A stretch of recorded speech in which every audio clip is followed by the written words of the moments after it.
আসসালামু আলাইকুম প্রিয় দর্শক।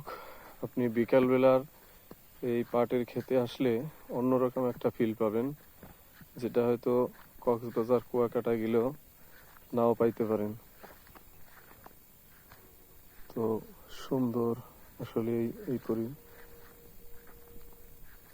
দেখা যায় বেলা যখন ডুবতেছে বা সূর্য অস্ত যাইতেছে তার পূর্ব মুহূর্তে এখন আবহাওয়াটা এত সুন্দর যেটা আসলে বলে বোঝানো যাবে না। দেখুন সূর্য কিন্তু একবারে ডুবে ডুবে যাবে এমন অবস্থা।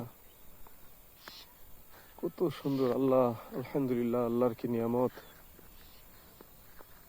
কিছুদিন আগে ওই মাঠ দেখা যায় পেঁয়াজ তোলার পরে একেবারে ফাঁকা ছিল, শূন্য ছিল মাঠ, কোনো ফসল ছিল না। আল্লাহ অল্প কিছুদিনের মধ্যেই দেখেন মাঠকে আবার সবুজে সমারোহ করে দিছে। কত সুন্দর হয়েছে আসলে।